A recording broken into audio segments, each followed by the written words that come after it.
জায়গা জমির জেরে মহিলা মাদ্রাসায় ভাঙচুর। অপরপক্ষের অভিযোগ, পাওনা জায়গা না দিয়ে মাদ্রাসা করেছে চাচা। আমার আব্বুর জায়গার মধ্যে এরা মাদ্রাসা দিয়ে রাখছে, তো আমার আব্বু কি 1 বছর 2 বছর 3 বছর 5 বছর কি মাইনা থেকে রাখবে এরা?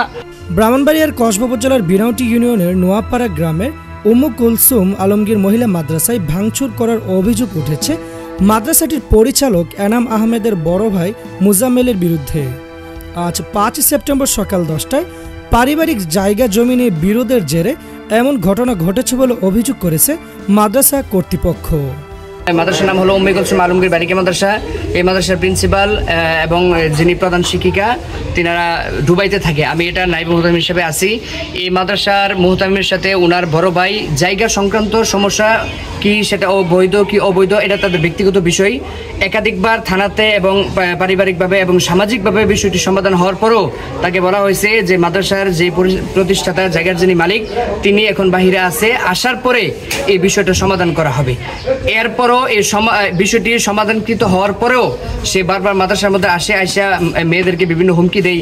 এই মাদ্রাসাতে প্রায় 80 থেকে 90 জন ছাত্রী আছে, একজনও কোনো পুরুষ এই মাদ্রাসাতে নাই। তাকে বারে বারে বলা হয়েছে যে প্রতিষ্ঠাতা আসলে সমাধান করা হবে, সে তালা নিয়ে আসে।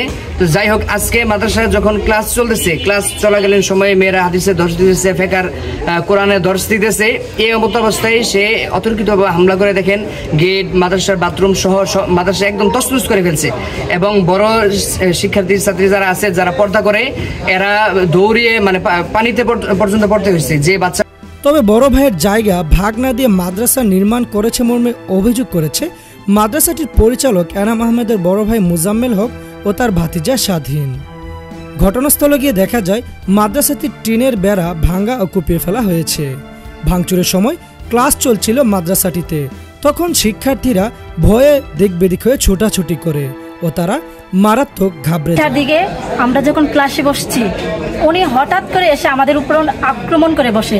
তখন আমরা হঠাৎ করে গেট তালা দিতেছি, কেন আমরা তো জানি উনি এইখানে আসলে আমাদের উপরে আক্রমণ করে বসবে।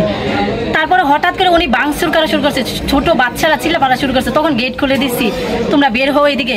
তখন এক ছোট মেয়ে পানিতে পড়ে গেছে, ও সাঁতার জানবে তাও জানে না। তখন একে উঠায় ওনার বাড়িতে নিয়ে গেছি, আমি যেন বুকটা করবো তারও কোনো সুবিধা পাই নাই। ভাঙচুরের কথা অস্বীকার করেছে অভিযুক্ত মুজাম্মেল ও তার ছেলে স্বাধীন। তারা ভয়েস অফ কসবাকে বলেন, জায়গা এর মধ্যে আমার 3 শতক জায়গা আমার আলাদা আছে, এটা দলিল আছে। এটা আবার আমার ওয়াইফকে আমি দিয়ে দিছি। আর আমার এখানে যে 34 শতক জায়গা, এই জায়গাটাও আমার এরা বুঝতে নাই। আমি এখানে থানার মাঝে একটা মিটিং হয়েছে, উলামা পরিষদ পুরা জালালি পিসাব সহকারে, এবং কাগজপত্র দেখছে। দীক্ষা আমার মারে বলছে, আগে কুলসুম বিবি এটা তো তুমি ইয়ে করলে হইতো না। ওসি সাহেব কইছে যে আপনি গুরুকরণ চুপলি দেওয়া হইতো না, আরেকজনের জায়গার মধ্যে মাদ্রাসা দিলে হইতো না। তো এরা ঘরটা সাইডে দিছে, সাইডে নিয়ে ইয়াদ দিছে। ঘরটা হয়েছে আপনার হাঁসের জায়গার মধ্যে, আপনার 3 শতক না দিলে আরও পরে। আমি এনাম বললে বারবার কইছি, এরা কইছে আরে আমরা আয়া লই, মাদ্রাসা পোল দিছে, গেট দিছে, আমার কাছে বই লই। আমি ঠিক আছে, দেখ সমস্যা নেই। কইতে কইতে আমার উপরে মনে করেন 10-12 জন মিললা, 10-12 জন মিললা আমার মনে করেন যে যা পারছে তা করছে। আমার আব্বা পাগল হইলো, আমার আব্বা আমার ফিরাইছে, আর কেউ একজন ফিরাইছে না। আমার ঠুট ইটের মধ্যে বাইরে, আপনার চেয়ারটা বাইরে, আপনাদের এই হাতের মধ্যে বাইরে ইরাইয়া শেষ করে দিয়েছে। আমার আব্বুর জায়গার মধ্যে এরা মাদ্রাসা দিয়ে রাখছে, তো আমার আব্বু কি 1 বছর 2 বছর 3 বছর 5 বছর কি মাইনা থেকে রাখবো? এরা কবে বাইরে থেকে আইবো আর কবে জায়গাটার সমাধান করবে? এলিকে আমরা বসে থাকবো? আমরা কি কোনো লাইফ নাই? আমাদের কোনো ইয়া নাই? আমরা জায়গা আমরা নিব না, আমার দাদার জায়গা আমি নিব না। আচ্ছা, মাদ্রাসা কর্তৃপক্ষের চাহিদা মোতাবেকই সিদ্ধান্ত নেওয়ার আহ্বান জনপ্রতিনিধি ও এলাকাবাসী। স্থলে আইসা দেখি এই মাদ্রাসা ভাঙচুর এবং কিছু ছেলে মেয়ে আতঙ্কের মধ্যে। ওর ভাই এখানে দাও নিয়ে এবং লাঠি সুটা নিয়ে মাদ্রাসায় বেড়া বুড়ার মধ্যে আক্রমণ করছে। দিকবার থানা তো দেখি, গ্রামভাবে দেখছে, দেখা বলতেছে এটা কোনো সমাধার দিকে আসে না।